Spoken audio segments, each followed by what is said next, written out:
اللہ نے جو جو چیزیں کھانے کی ہم پر حرام ہیں وہ بیان کی. حرمت علیکم المیتہ, مردار کھانے کی اجازت نہیں. بکری مر گئی اٹھا کے کھا لیا, چائنا والے کھا لیتے ہیں مرا ہوا کتا بھی, ہمیں مری ہوئی بکری کھانے کی بھی اجازت. بولو کوئی چائنا والے بیٹھے ہوں تو پیش کی معذرت بھائی. فرمایا والدم, خون کی اجازت نہیں ہے, انسان ہو تم, ہم خون نہیں پی سکتے, سمجھ رہے ہو. اور یہ جو اونٹ کا خون نکال رہے ہوتے ہیں نا گھٹنوں پہ ڈالنے کے لیے جوڑے, یہ بھی چھوڑ دیں, یہ خون ناپاک چیز ہے, استعمال کی چیز نہیں ہے. اکثر میں نے دیکھا خون کو اونٹ کو نہر کرتے ہیں لوگ, بالٹیاں لے کے کھڑے ہوتے ہیں, پتہ نہیں گھٹنوں کے درد کے لیے. گندی ناپاک چیز ہے, چھوڑ دو بھائی اس کو اپنے حال پہ. اللہ فرماتے خون بھی تم پر حرام ہے. ولحم الخنزیر, خنزیر سور کا گوشت بھی حرام ہے. وما اہل لغیر اللہ بھی, جس جانور پر اللہ کا نام نہ لیا جائے, اللہ کے علاوہ کا نام لیا جائے, وہ جانور بھی حلال نہیں ہے. یہاں تو اللہ نے یہ فرمایا, دوسرے مقام پہ فرمایا جس جانور پہ اللہ کا نام نہ لیا جائے وہ بھی مت کھاؤ. اس سے پتہ چلتا ہے کہ جو یورپ میں مشینی ذبیحہ ہے یہ بھی حرام ہے. نئے نئے مفتی مارکیٹ میں آ رہے ہیں, ہر حرام کو نہ کچھ گھما پھرا کے حلال کر کے کھا جاتے ہیں. امریکہ میں, فرانس میں, آسٹریلیا میں آپ کو جدید مفتی ملیں گے غامدی صاحب جیسے, وہ کہتے ہیں کوئی بات نہیں, مشین پہ اللہ اکبر چل رہا ہے نا تو چکن ذبح ہو رہی ہے تو اللہ کا نام تو ہو گیا. جب قرآن کہتا ہے نا اللہ کا نام, اس سے مراد کوئی بندہ ہو پراپر طریقے سے اللہ کا نام لے, کیسٹ نہیں اس سے مراد ہے. اب بتاؤ ٹیپ ریکارڈ یہاں رکھ کے چلے جاؤ آپ, میں تراویح پڑھا رہا ہوں نا تو میں اپنی آواز میں قرآن پڑھ کے ٹیپ چلا کے چلا جاؤں تو نماز ہو جائے گی ہے بھائی؟ او بھائی بندہ کھڑا ہو آگے, ٹھیک ہے نا, بندہ کھڑا ہو. اسی طرح یہ جو عرب ملکوں میں ایک اذان ہوتی ہے, باقی تمام مسجدوں میں ریکارڈنگ چلتی ہے, یعنی وہ تمام مسجدوں سے نشر ہوتی ہے. مجھے اس پر بھی اطمینان نہیں ہے. اذان شاعر اسلام میں سے ہے, ہر نماز کے لیے پراپر طریقے سے مؤذن کو حکم ہے کہ وہ اذان دے. انہوں نے شارٹ کٹ راستہ نکالا ہوا ہے, ایک اذان ہوگی وہی ہر مسجد سے نشر ہوگی. تو یہ مزیداری والا کام نہیں ہے, پراپر اذان ہونی چاہیے بھائی. ہر مسجد میں ایک مؤذن ہوگا جو لوگوں کو نماز کے لیے بلائے گا. تو مشینی ذبیحہ حلال نہیں. اللہ نے فرمایا کہ وہ جانور جس پر پراپر طریقے سے اللہ کا نام لیا جائے. یہ جو مرغی والے گٹکے منہ میں رکھ کے بیٹھے ہوئے ہوتے ہیں, ان کو بولا کرو گٹکا تھوک کے ذرا اس پہ اللہ کا نام لو مرغی ذبح کرتے ہوئے. اکثر میں نے بہت دفعہ میں نے دیکھا ہے اللہ کا نام نہیں لیتے, وہ بس مرغیاں ذبح کر رہے ہیں, منہ سے ان کو گٹکے کے پیسے خرچ ہوئے ہیں نا تو وہ منہ سے نکالیں گے نہیں وہ. تو ان کو ٹریس کیا کریں, کیونکہ اگر جانور پر جان کر اللہ کا نام چھوڑ دیا وہ جانور کیا ہے؟ مردار ہے. تو یورپ میں, امریکہ میں, ان ملکوں میں جب رہیں تو مشینی ذبیحہ مت کھایا کریں. لوگ مجھ سے یہ کہتے ہیں کہ بھائی ضرورت ہے, مجبوری ہے, کیا کریں؟ بھائی مجبوری, قرآن نے جس مجبوری کو مجبوری کہا ہے نا وہ مجبوری ہے کہ جب آپ بھوک سے مرنے لگیں اور آپ کے پاس, آپ کو یقین ہو کہ اب ایک لقمہ نہیں کھایا تو مر جاؤں گا میں. تو جب ایسی کنڈیشن آ جائے نا کہ ریگستان میں کہیں صحرا میں پڑے ہوئے روح نکل رہی ہے, تو پھر جو ملے, کتا بھی ملے منہ میں آ کے ڈال دیا جائے گا آپ کے, وہ جائز ہو جائے گا آپ کے لیے.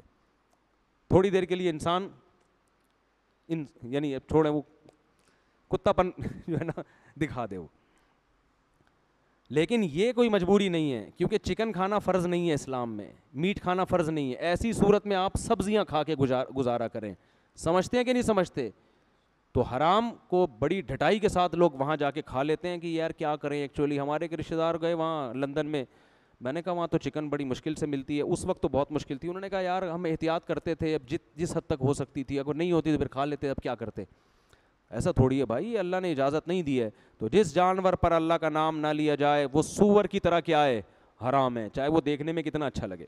اور اللہ نے فرمایا والمنخنقۃ, وہ جانور جس کو گلا گھونٹ کے مارا جائے وہ بھی حرام ہے.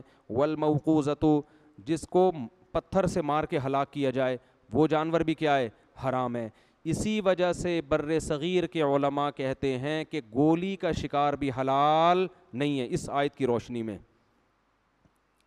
کیونکہ قرآن کہہ رہا ہے موقوذہ, جس چیز کو پتھر سے مار کے ہلاک کیا جائے وہ کیا ہے؟ حرام. یعنی دھار والی چیز تو حلال ہے, جیسے تیر ہے یا چھری میں دھار ہوتی ہے نا, تو گولی جو ہے نا, گولی اس میں دھار نہیں ہوتی. یہ جو آر پار ہوتی ہے یہ دھار کی طاقت سے نہیں ہوتی بلکہ پھینک کی طاقت سے ہوتی ہے. تو یہ بھی پتھر ہی کے حکم میں ہے. پتھر کبھی پتھر کا ہوتا ہے, کبھی لوہے کا بھی ہو سکتا ہے وہ, تو قرآن نے کوئی فرق نہیں کیا. یعنی آپ کسی جانور کو کھینچ کے پتھر ماریں اللہ اکبر کہہ کے, وہ پتھر اس کے آر پار ہو جائے گا, اس سے خون نکلے گا, پھر بھی وہ جانور حلال نہیں ہوگا. اب بعض عرب علماء کہتے ہیں کہ گولی جو ہے نا وہ کیا کرتی ہے, خون بہا دیتی ہے جانور کا, اس لیے وہ حلال ہے. ہم یہ کہتے ہیں کہ قرآن نے کہا پتھر سے مارا ہوا جانور حرام ہے, اس میں قرآن نے کوئی شرط بیان نہیں کی کہ اس کا خون نکلے یا نہ نکلے. تو گولی میں کیا ہوتا ہے کہ پتھر آپ ہاتھ سے پھینکتے ہیں, اس کی اتنی طاقت نہیں ہوتی کہ آر پار ہو جائے. گولی ایک ایسا پتھر ہے جس کے لیے آپ ایک اسلحہ استعمال کرتے ہیں.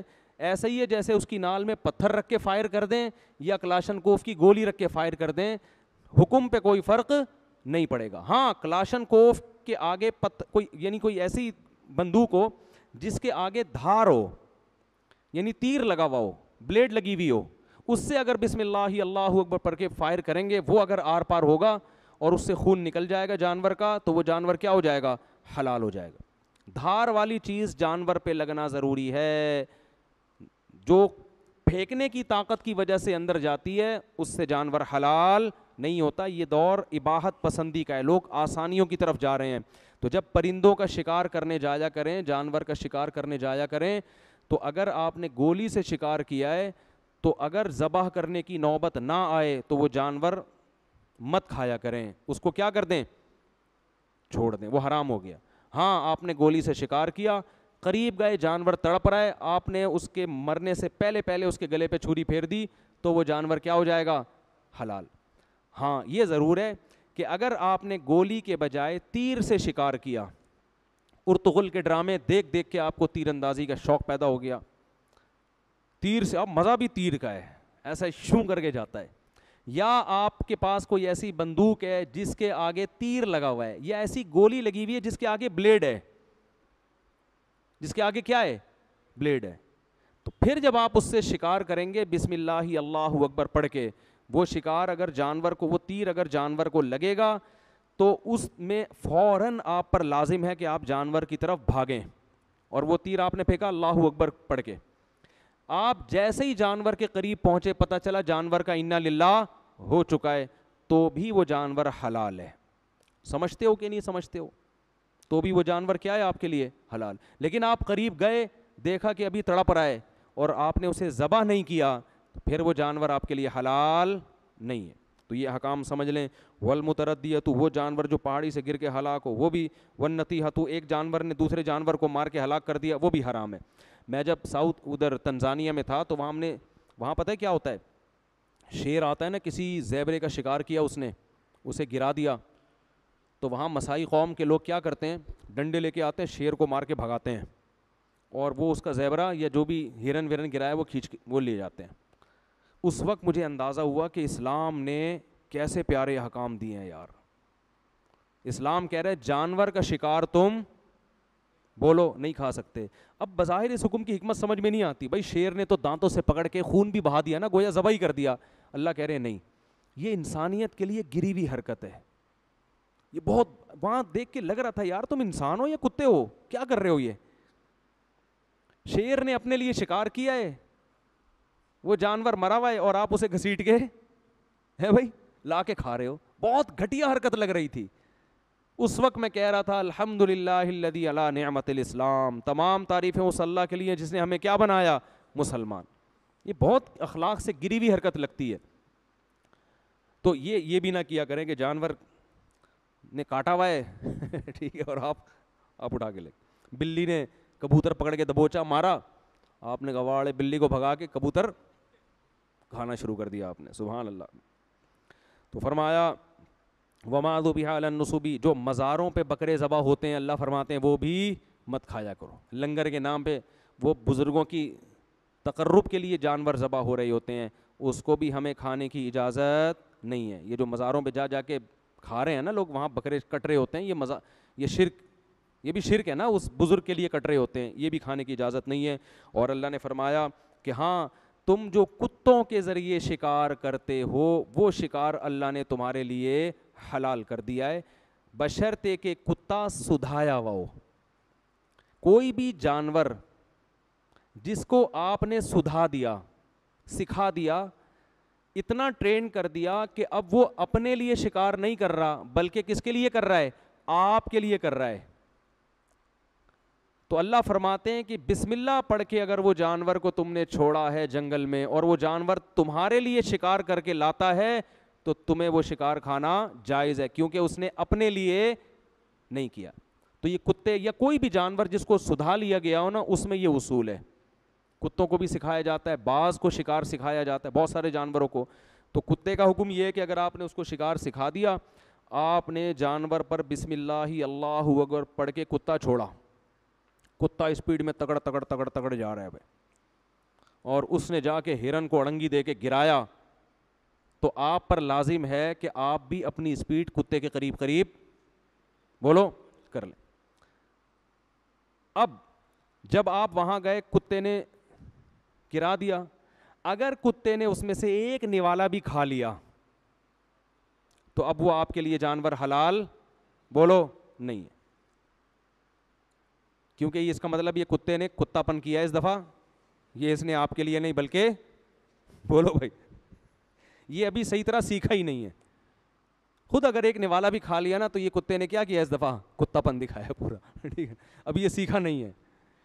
تو اگر اس نے نہیں کھایا, آپ کے لیے پکڑا ہوا ہے, تو اگر وہ مر بھی گیا نا اس دوران شکار, تو وہ بھی آپ کے لیے کیا ہے, حلال ہے.